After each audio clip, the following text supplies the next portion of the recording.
Et la presse grand public, les journaux télévisés s'emballent souvent pour des annonces qui sont des annonces de médicaments qui souvent sont à des stades très préliminaires. Parfois, c'est l'étude chez l'animal qui va donner l'impression qu'un traitement révolutionnaire va arriver. Et non seulement pour passer les études chez l'animal à l'homme, il faut plusieurs années. Et souvent, malheureusement, pas qu'une fois, des traitements qui semblaient très efficaces dans ces modèles expérimentaux que sont les animaux se sont révélés moins efficaces, voire décevants quand on passe à l'échelle humaine. Donc voilà, face à toutes ces annonces, à des noms de médicaments qui en plus sont compliqués, qu'on ne retient pas, etc., on s'était dit que faire un point sur les traitements de fond, où on en était maintenant, et ouvrir un petit peu vers les pistes de recherche sur l'avenir pouvait être intéressant.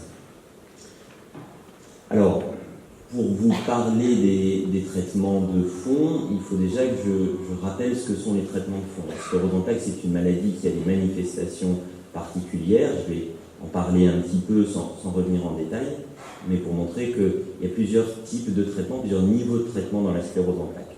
La chose la plus connue dans la sclérose en plaques sont les poussées, qui ont des symptômes variés que j'ai essayé d'illustrer sur cette diapositive, et c'est pas exhaustif, il y en a d'autres.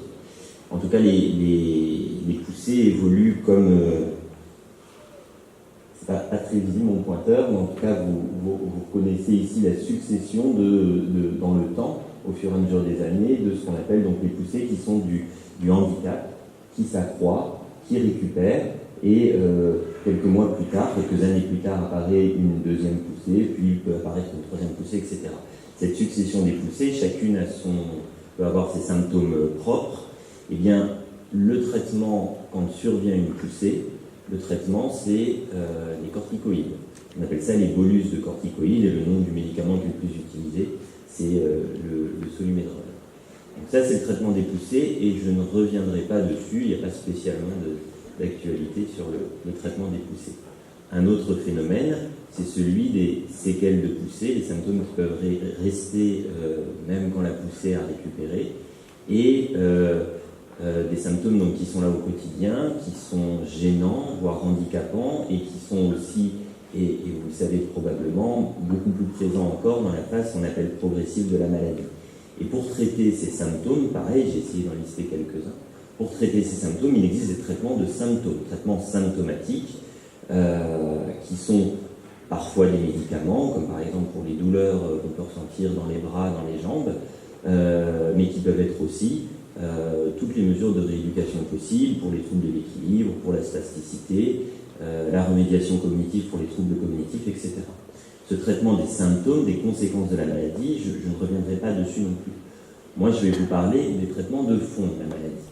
Donc, pour rappeler ce qu'est le fond de la maladie, c'est-à-dire l'histoire de la maladie sclérose en plaques, ce sont des illustrations que vous avez déjà probablement vues. C'est une maladie qui apparaît généralement à un âge jeune, qui, dans la grande majorité des cas, voit se succéder la forme des poussées, qui constitue la forme rémitante, et quelques années plus tard, cette forme rémitante peut se transformer en forme progressive, donc alors forme secondairement progressive, où là, parfois surviennent 1, 2, 3 poussées dans la forme progressive, mais l'essentiel est représenté par la progression lente et irréversible des symptômes, voire du handicap.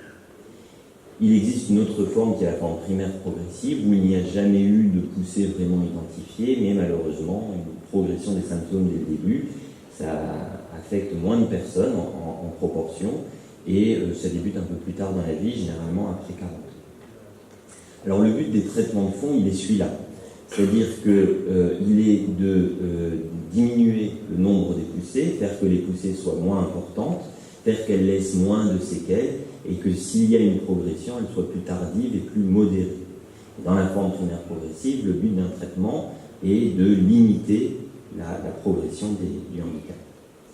Donc pour répondre à la question, comment fonctionnent les traitements de fond, c'est une question qui, moi, me semble essentielle, alors essentielle pour les scientifiques, pour les médecins, etc., pour savoir ce qu'on fait avec nos médicaments, et je pense que c'est très important aussi pour les patients, parce que il est important de savoir comment fonctionnent les médicaments, quel est leur but, et aussi comprendre les effets secondaires qui malheureusement peuvent survenir et qui dépendent aussi souvent du mécanisme d'action des médicaments. Donc, quand on sait un peu comment fonctionne le traitement qu'on prend, on a une vision, je pense, un petit peu différente de tout ça.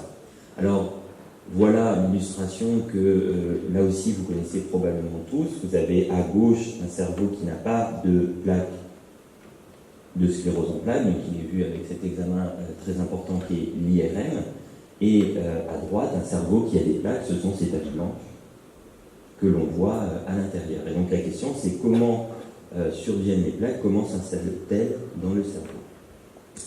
Pour ça, il faut partir un peu en profondeur, à l'échelle microscopique, et quand on regarde le cerveau, eh bien, on a cette juxtaposition de milliards, 100 milliards de neurones, que vous voyez ici dessinés en jaune, avec le corps des neurones qui se situe dans la partie superficielle du cerveau, le cortex. Non, vraiment, je vais arrêter avec le pointeur, parce qu'il n'y a qu'un intérêt. Et avec les prolongements de ces neurones, qu'on appelle des axones, peu importe, et surtout, vous voyez autour de ces prolongements une gaine noire qui est la myéline, la fameuse myéline. Alors, que se passe-t-il dans la sclérose en plaques? La sclérose en plaques, le mécanisme de base, au tout premier moment, qu'est-ce qui réellement provoque cette réaction-là, sont encore un peu mystérieux, même pour les scientifiques, mais le mécanisme de base, c'est celui de l'auto-immunité. C'est-à-dire que dans les ganglions, là où normalement ils sont, les lymphocytes, qui sont un type de globules blancs, que j'ai représenté ici en bleu, vont se mettre à sortir des ganglions et rentrer dans le cerveau, dans les molécules primaires aussi, voire dans les nerfs optiques, et aller se diriger vers la myéline, vers les neurones, faisant ce qu'on appelle une inflammation aiguë. Vous avez les lymphocytes qui sont avec les neurones, qui sont avec des molécules que j'ai représentées en bleu, des molécules inflammatoires, qui vont détruire la myéline, détruire les neurones. Et si on regarde les IRM à ce moment-là, on voit les taches blanches que sont les plaques que vous voyez dessinées ici. Enfin, pas dessinées, pardon, représentées ici, des plaques au moment d'une inflammation aiguë qui apparaît dans le cerveau. Ces plaques d'inflammation, donc on a un premier phénomène qui s'appelle l'inflammation aiguë. Le deuxième phénomène, c'est la démyélinisation. En effet, du fait des lymphocytes qui activent localement des cellules qu'on appelle microglies, il y a une disparition, ce que vous voyez, la disparition des gaines noires que sont la myéline. Et là aussi, c'est visible à l'échelle, quand on prend du recul, c'est visible sur les IRM sous forme de ces taches blanches qu'on voit ici. Et puis après la démyélinisation arrive ce qu'on appelle la remyélinisation. Heureusement, le cerveau a des capacités au moins pendant un temps, pendant quelques années, quand il y a eu démyélinisation, de refabriquer des gaines de myéline grâce à les cellules qui donnent la myéline, qu'on appelle les oligodendrocytes, qui, contrairement aux neurones qui ne se divisent pas, qui ne se multiplient pas, les oligodendrocytes peuvent se multiplier et faire de la remyélinisation et donc donner de la récupération des symptômes. Enfin, il y a un dernier phénomène qui est plus malheureux, puisque c'est celui de la neurodégénérescence, c'est-à-dire que malheureusement, tout ne se remyélinise pas, et même au-delà de la perte de myéline, ce sont les axones, les neurones qui vont être sectionnés, probablement à cause de l'inflammation chronique, c'est-à-dire quelques lymphocytes, quelques microglies qui vont rester sur place des années et des années dans le cerveau, dans la moelle épinière, pour abîmer les neurones.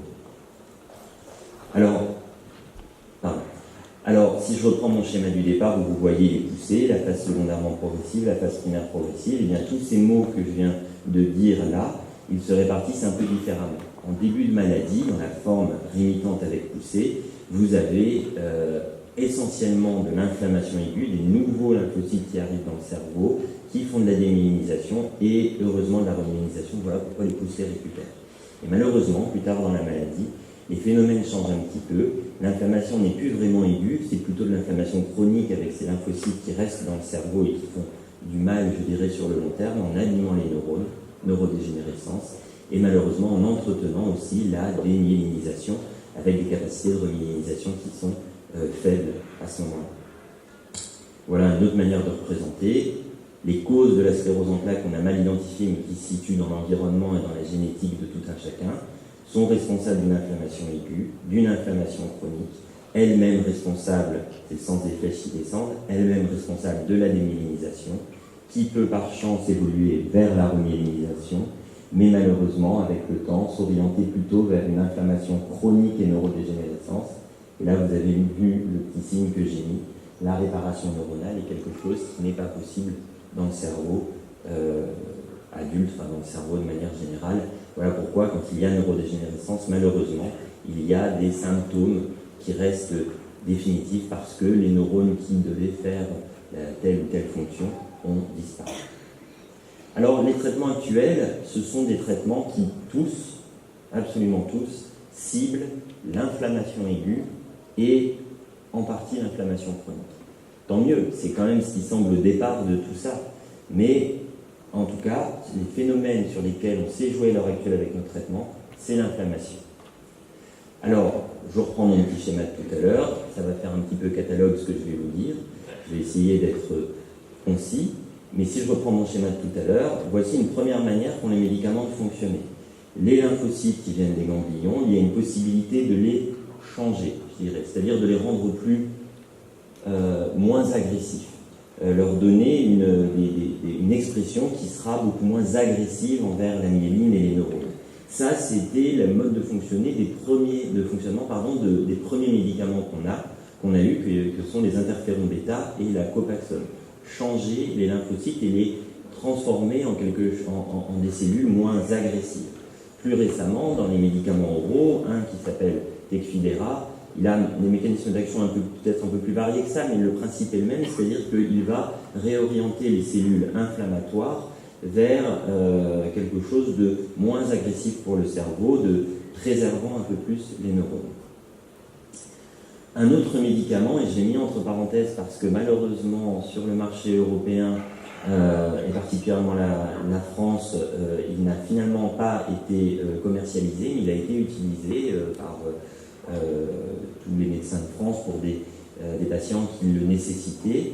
C'est le médicament qu'on appelle l'Entrada. Lui, son but, c'était de supprimer tous les lymphocytes, et avec des risques d'infection, quand on supprime les globules blancs, des risques de complications de l'immunité, et en tout cas de les laisser se redévelopper de nouveaux lymphocytes qui, eux, étaient beaucoup moins agressifs. Mais du fait des effets secondaires potentiels, infectieux, surtout le dérangement dans l'immunité que ça provoquait, il a été autorisé, mais il n'a pas été mis sur le marché en France. D'autres médicaments qui ont une actualité, le rituximab, alors je l'ai mis en petites lettres parce que c'est un médicament qui n'a pas d'autorisation officielle, mais qu'on utilise quelquefois, et celui qui va arriver sur le marché normalement quand les négociations de prix seront finies, qui s'appelle Ocrevus, sont une famille de médicaments qu'on appelle les anti-CD20. Pourquoi ? Parce que le CD20, c'est le nom d'une molécule qui se situe sur la surface d'un type de lymphocyte qu'on appelle les lymphocytes B, et ces médicaments, rituximab et Ocrevus, vont se fixer sur le CD20 des lymphocytes B, et une fois qu'ils sont fixés, vont détruire les lymphocytes B. Donc il y a une destruction des lymphocytes B par cette famille de médicaments. Il reste les autres lymphocytes, mais au moins les lymphocytes B ont disparu. Et les lymphocytes B sont essentiels dans le développement de la sclérose en plaques. Donc si on arrive à les supprimer, eux, déjà on laisse les autres qui peuvent aider pour se défendre contre les infections, etc. Mais surtout, on a supprimé des lymphocytes très importants pour le développement de la maladie. Donc c'est le mode d'action de ces deux médicaments-là. D'autres médicaments assez connus qui ont l'autorisation comme l'Aubagio ou qui ont été utilisés mais qui le sont beaucoup moins parce qu'ils n'ont pas été développés officiellement pour la sclérose en plaques, c'est Immurel, Celcept, Endoxan qui continue à être utilisé, sont des médicaments qui tous diminuent, on va dire, diminuent le nombre de lymphocytes trop agressifs. Et surtout, il y a, je dirais, une gradation du haut vers le bas. Les médicaments qui sont en bas, Endoxan et particulièrement mitoxantrone, c'est celui qui s'appelait Novantrone et qui s'appelle maintenant Elcept, mitoxantrone par perfusion, sont des médicaments qui là diminuent énormément le nombre de lymphocytes agressifs en jouant en profondeur. Ce sont des médicaments qui à la base avaient été développés pour lutter contre les cellules cancéreuses et qui sont utilisés pour lutter contre les cellules auto-immunes dans la sclérose en plaques, Endoxan et mitoxantrone. À un degré moindre, Aubagio, Immurel, Celcept jouent aussi en diminuant le nombre de lymphocytes. Et il y en a un autre entre parenthèses qui s'appelle Mavenclad, qui devrait arriver sur le marché dans les années qui viennent. Pour le moment, tout est encore à l'échelle européenne en négociation pour ce médicament, mais les études ont déjà été faites et montrent que c'est un médicament qui fonctionne assez bien pour diminuer à un moment le nombre des lymphocytes qui se développent et qui risquent de faire des pousses. Enfin, les deux derniers médicaments qui sont connus qu'on a déjà, c'est le Gilenya. Le Gilenya, lui, il a un mécanisme d'action bien particulier. Il inhibe une molécule, et en inhibant cette molécule qui est à l'intérieur des ganglions, il empêche les lymphocytes de sortir des ganglions. Donc il bloque les lymphocytes à l'intérieur des ganglions. Et s'ils sont à l'intérieur des ganglions, les lymphocytes, ils ne sont plus dans le sang et ils ne peuvent plus atteindre le cerveau, la moelle épinière, et ainsi les neurones sont préservés.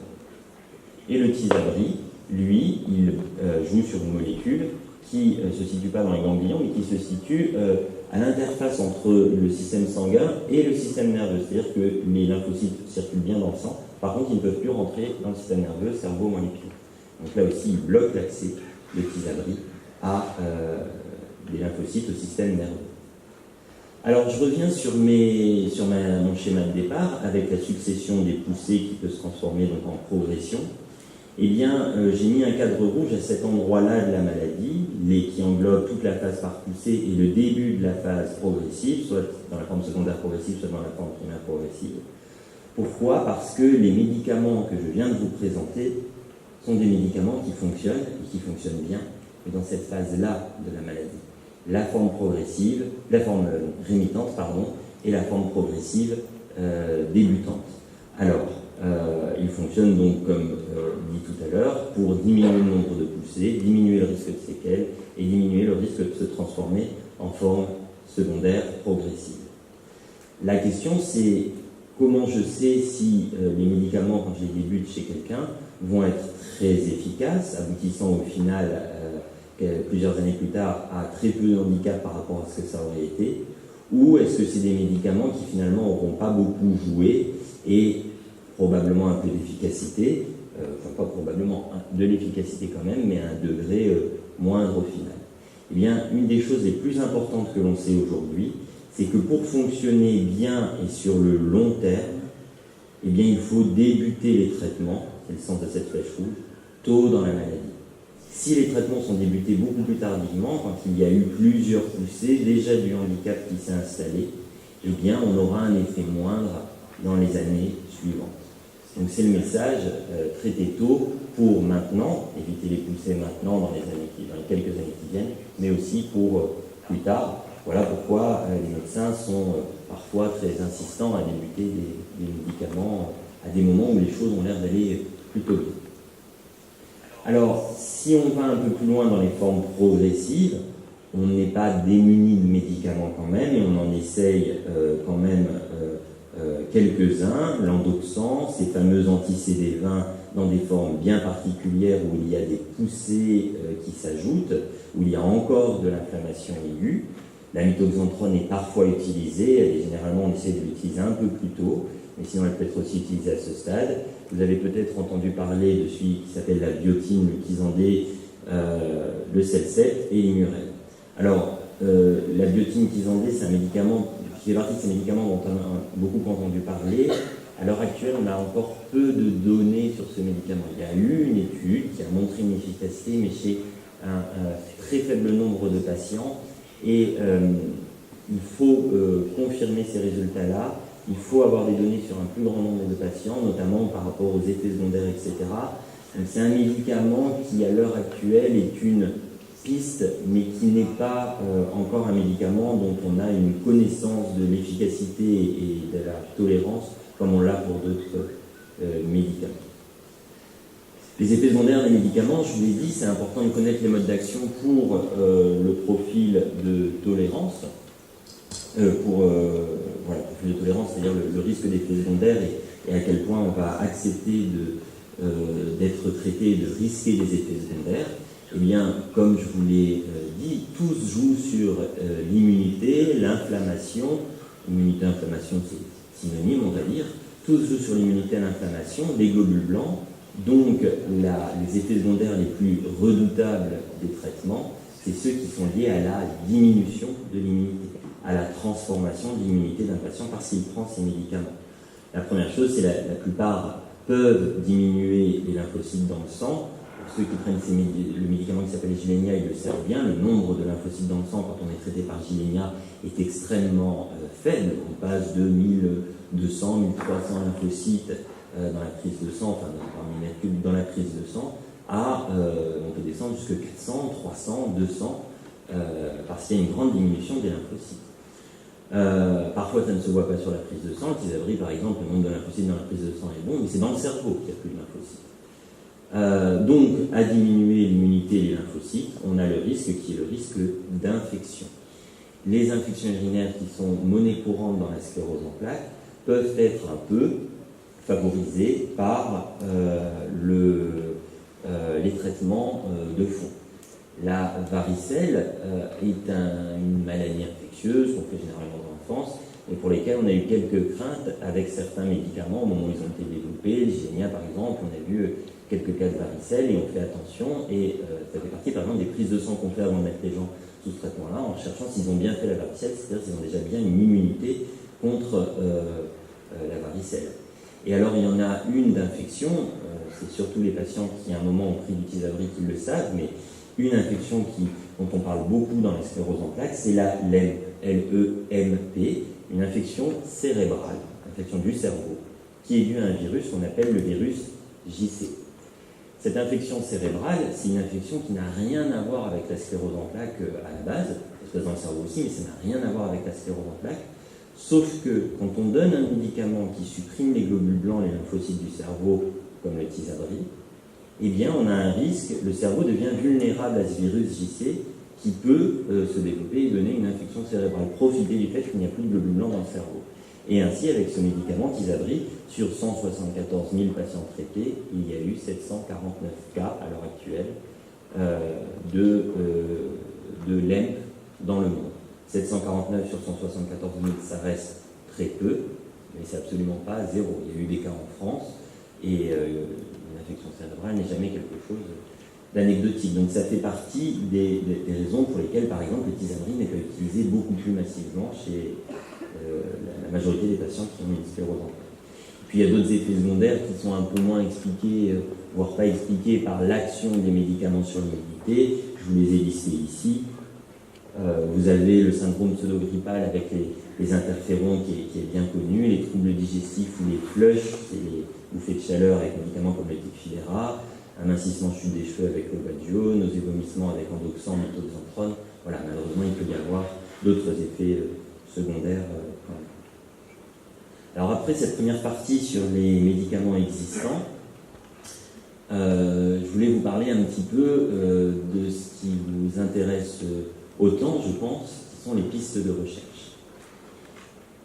Pour parler des pistes de recherche, les deux besoins identifiés, et je pense que vous ne le démentirez pas, par rapport au traitement, il y a toujours d'autres besoins dans une maladie chronique, mais ce qu'on attend d'un traitement de fond, c'est empêcher l'évolution de la maladie, comme on essaye de le faire avec les médicaments actuels, c'est renforcer cette possibilité de jouer sur l'évolution de la maladie par d'autres médicaments. Et la deuxième piste, ce qu'on ne sait pas faire avec les médicaments actuels, c'est quand il y a des séquelles de poussée ou de la progression, diminuer ces séquelles, cette progression, c'est-à-dire le handicap déjà accumulé. Voici les deux besoins des traitements de fond dans la sclérose en plaques. Déjà rajouté en dessous, dans les formes rémitantes et progressives débutantes, comme c'est déjà le cas, comme on y arrive déjà, mais surtout dans les formes progressives plus avancées. Notamment, arriver à ça, c'est-à-dire à un moment de la maladie qui est le moment le plus tardif, là où il y a de gros problèmes de marche, voire une marche qui n'est plus possible, où il y a beaucoup de handicap, arriver non seulement à stopper cette progression du handicap, mais aussi à le diminuer, à faire récupérer les patients. Et vous voyez où se situe mon cadre rouge, il se situe là où il y a de l'inflammation chronique, mais là où il y a de la neurodégénérescence et de la démyélinisation. Donc le but serait de pouvoir jouer sur la neurodégénérescence et la démyélinisation. Alors avant de parler un petit peu de neurodégénérescence et d'immunisation, simplement l'inflammation, je vous ai dit, il y a quand même aussi renforcé l'arsenal thérapeutique existant, donc on n'abandonne pas la piste de l'inflammation, et il y a beaucoup de médicaments qui sont en cours de développement pour jouer sur l'inflammation aiguë chronique. Alors je vous les ai listés, ça fait un vrai catalogue, et voici les médicaments dont on entend dans la presse grand public, mais surtout dans la presse médicale, les journaux scientifiques, dont on nous présente régulièrement les résultats des essais, et on voit que ça progresse, et voici un petit peu ceux dont on attend des choses dans les années qui viennent. Il y a le secukinumab, qui est une molécule qui joue sur l'inflammation avec un mécanisme d'action un petit peu différent de ceux actuels.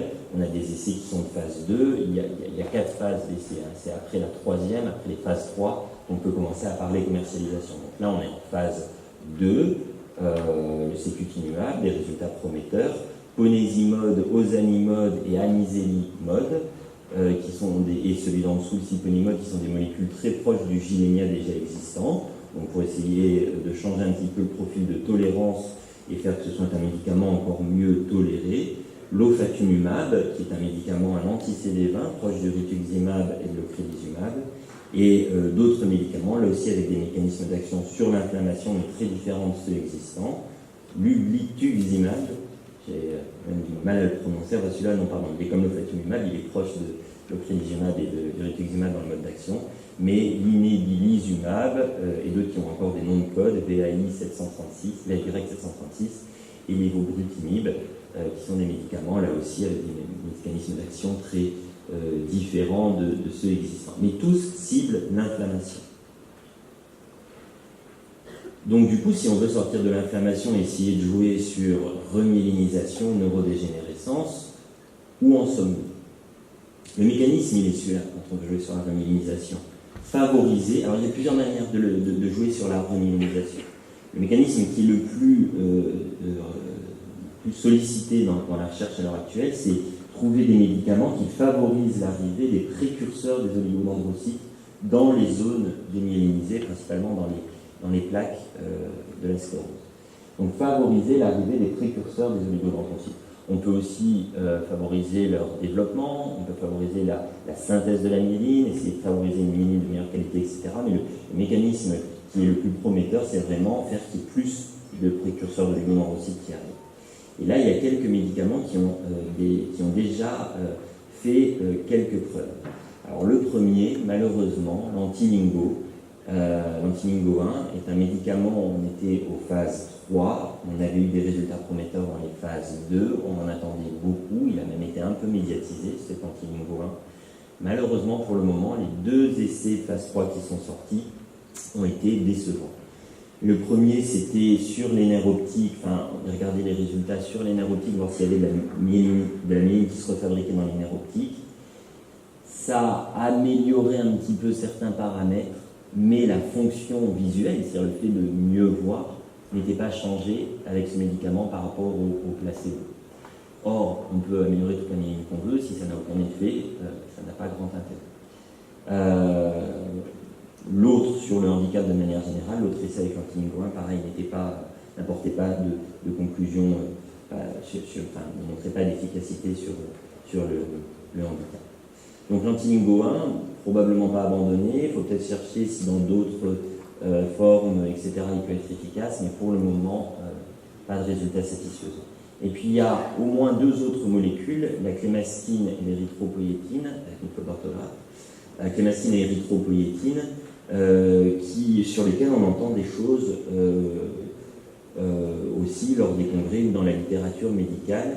Ce sont des essais de phase 1, de phase 2, des essais sur un petit nombre de participants. Pour le moment, généralement aux États-Unis, c'est des essais qui n'ont pas été proposés en France, parce que ce sont des universitaires américains qui développent ces essais. Ce ne sont pas des essais développés par des laboratoires pharmaceutiques qui généralement font des essais à l'échelle du monde.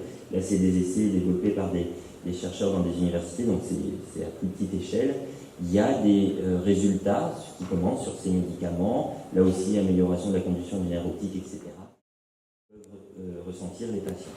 Pour autant, clénastine et érythropoïétine, les essais ne sont pas arrêtés et ce sont des pistes et peut-être qu'un jour on aura à grande échelle sur un grand nombre de patients des résultats qui nous montreront que c'est des médicaments qu'on pourra proposer. De la même manière, il y a celui-là qui a aussi un nom de code, le dernier, GSK 239512. De la même manière, pas d'effet pour le moment sur les symptômes des patients. Et il y en a plein d'autres. Alors là, on est dans du extrêmement préliminaire chez l'animal ou vraiment à peine débutant chez l'homme. Donc je ne m'arrête pas dessus. Il y a la lyotyronine, la dompéridone, la lemtuzumab. Alors, lemtuzumab, c'est le Lemtrada qui est essayé en regardant spécifiquement s'il joue sur la myéline. Je vous ai dit qu'il jouait sur l'inflammation. Il y a quelques universitaires qui cherchent si, l'inflammation, ça marche très bien, même si une mauvaise tolérance, mais est-ce qu'il pourrait avoir des effets sur la myéline? À voir. Sinon, ACTH, benzatropine, et encore deux autres avec des noms de code. Je vous donne bien sûr pas ça pour que vous les reteniez. Moi-même, notamment ceux avec des noms de code, j'ai bien du mal à les retenir. Mais voilà, pour dire qu'il y a de la recherche qui se fait, il y a des molécules qui sont dans cette recherche sur la remyélinisation. L'autre Graal, ce serait de pouvoir jouer sur la neurodégénérescence, une fois que les neurones sont sectionnés, abîmés et définitivement abîmés. Alors, je ne vais pas m'appesantir là-dessus, mais simplement vous dire qu'il existe au moins 3 mécanismes de la neurodégénérescence dans la sclérose en plaques. Celui-là, un neurone est sectionné et du coup, il va se détruire intégralement, c'est-à-dire que là où il est sectionné, à partir de là, il va se détruire jusqu'en haut, aboutissant donc cette image à droite qui est l'image d'un neurone détruit. Augmentation du sodium et du calcium dans les neurones. Des neurones qui manquent de myéline sont des neurones dans lesquels le sodium, le calcium va s'installer et ne plus être rejeté à l'extérieur du neurone. Sodium et calcium sont toxiques à l'intérieur des neurones et participent là aussi à sa destruction. Et enfin, le mécanisme le plus sévère probablement, c'est celui des radicaux oxygénés fabriqués par les cellules de la microglie et le fer que je représentais, radicaux oxygénés et fer par ces petites molécules roses, le fer qui est libéré par la myéline détruite, les radicaux oxygénés qui font ce qu'on appelle le stress oxydatif, tout ça se met dans l'environnement des neurones, là où il y a de la démyélinisation, là où il y a de l'inflammation chronique, là où il y avait des plaques, et aboutit là aussi à détruire, et aussi ce qu'on appelle la mitochondriopathie à l'intérieur des neurones, les petites usines qui fabriquent de l'énergie, c'est ce qu'on appelle les mitochondries, et bien dans ces formes avec inflammation, avec démyélinisation prolongée, les mitochondries deviennent dysfonctionnelles et participent elles aussi, avec le fer, les radicaux oxygénés, etc., à la destruction du neurone. Donc là aussi, ce n'est pas tant les mécanismes en eux-mêmes qu'il faut retenir, c'est simplement pour montrer que malheureusement, beaucoup de choses peuvent aboutir au final à la destruction du neurone quand il y a une plaque, quand il y a eu de la démyélinisation. Alors pour jouer contre l'intégralité de ces mécanismes, quelles sont les pistes? Alors la première, c'était la biotine. La biotine, au départ, elle avait été développée, ce fameux Kizandé, elle avait été développée dans l'idée qu'elle pouvait peut-être favoriser la fabrication de myéline, voire améliorer la production d'énergie dans les mitochondries. Et donc, comme je vous l'ai dit tout à l'heure, il y a eu cet essai qui a été prometteur, mais qui reste extrêmement limité et finalement chez des résultats positifs chez un très faible nombre de patients. Donc, et la deuxième chose, et je reviens dessus, c'est important, c'est la tolérance du médicament, le biotine, qu'on connaît mal et sur lesquels on a parfois quelques réserves, donc on attend des essais de plus grande ampleur. Il y en a un à l'heure actuelle aux États-Unis, des essais de plus grande ampleur, dont on aura des résultats dans les 4-5 ans à venir, et peut-être ça confirmera les choses, peut-être ça ne confirmera pas l'efficacité de la biotine, et c'est vraiment à ce moment-là qu'on saura si on doit l'utiliser et comment l'utiliser. D'autres médicaments, acides lipoïques, simvastatine et libudilast, sont des médicaments qui sont développés là aussi par des industriels, par des universitaires aux États-Unis, et qui ont montré quelques effets sur l'atrophie cérébrale vue à l'IRM. Pour le moment, les résultats là aussi sur les symptômes cliniques on n'en trouve pas. Peut-être parce qu'il n'y a pas assez de patients dans ces essais qui sont de petite taille, mais aussi parce que clairement, il n'y a pas d'effet miraculeux de ces molécules-là. Sinon, on verrait l'effet, même sur 3 patients testés, on verrait l'effet. Donc là, pour le moment, ce sont des pistes. Libudilast, encore de nouveaux résultats ont été présentés au dernier congrès américain de neurologie. Mais ce sont des pistes sur les résultats qui commencent à être prometteurs, mais sur l'IRM. La traduction dans la vie réelle sur le handicap, etc., n'est pas encore présente. Le dernier a aussi un nom de code, GLB-AC. Alors, je vous ai parlé de la démyélinisation, je vous ai parlé de la dégénérescence neuronale, mais si on reprend le schéma, je ne sais plus où j'ai mis, mais vous vous souvenez qu'en haut, il y avait environnement et génétique. C'est-à-dire, on traite les mécanismes une fois que la sclérose a commencé à se développer. Est-ce qu'on ne pourrait pas carrément traiter les causes de la sclérose en plaques? Alors pour ça, encore faudrait-il les connaître. Alors, sur ce qu'on sait des causes de la sclérose en plaques, la première, c'est la génétique. La sclérose en plaques n'est pas une maladie génétique, ce n'est pas comme la mucoviscidose ou certaines myopathies, mais il y a un petit terrain favorisant. Certains gènes prédisposent peut-être un petit peu plus à développer la sclérose en plaques. Alors, est-ce qu'on peut modifier l'effet des gènes? Est-ce qu'on peut modifier carrément les gènes? Non. Ça, pour le moment, c'est quelque chose de toute évidence qu'on ne sait pas faire. C'est fait de manière très ciblée, et ce sont encore des pistes, des essais pour certaines maladies génétiques où il y a un seul gène en question, absolument pas sur une maladie où il y a plusieurs gènes qui favorisent un petit peu l'émergence de la maladie. Alors, jouer sur les autres causes, c'est l'environnement.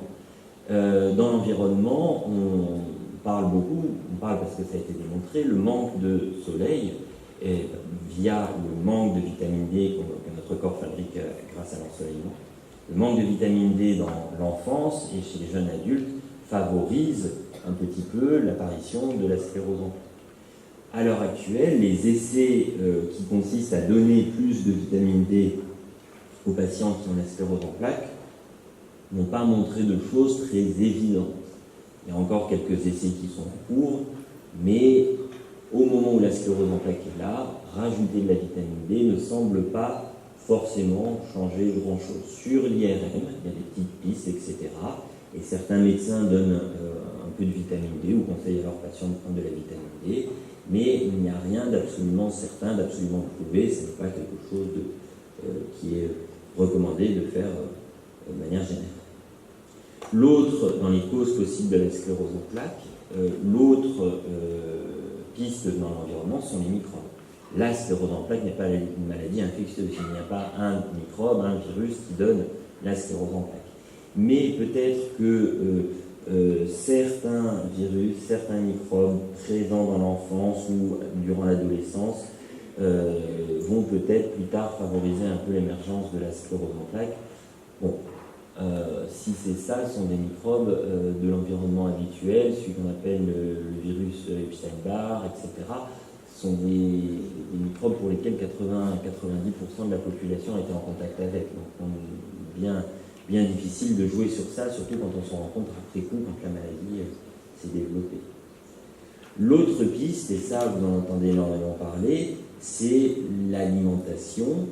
L'alimentation via alors ça c'est un terme qui est un peu nouveau, mais dont nous on entend beaucoup parler depuis 2-3 ans dans le domaine de la sclérose en plaques, c'est le microbiote. Les microbiotes sont les microbes, les bactéries qui tapissent la paroi intestinale en temps normal, et dont la nature est influencée, le nombre et la nature de ces bactéries est influencée directement par l'alimentation qu'on prend. Et vous entendez souvent parler, je pense, des régimes miracles du docteur truc ou du docteur machin. Aucun de ces régimes n'a démontré une efficacité chez les patients qui ont la sclérose en plaques. Notamment parce qu'aucun de ces régimes n'a été spécialement étudié de manière scientifique par les gens qui le proposent. Ils diront que sur 10 patients, ils ont montré qu'il n'y avait aucune évolution de la maladie.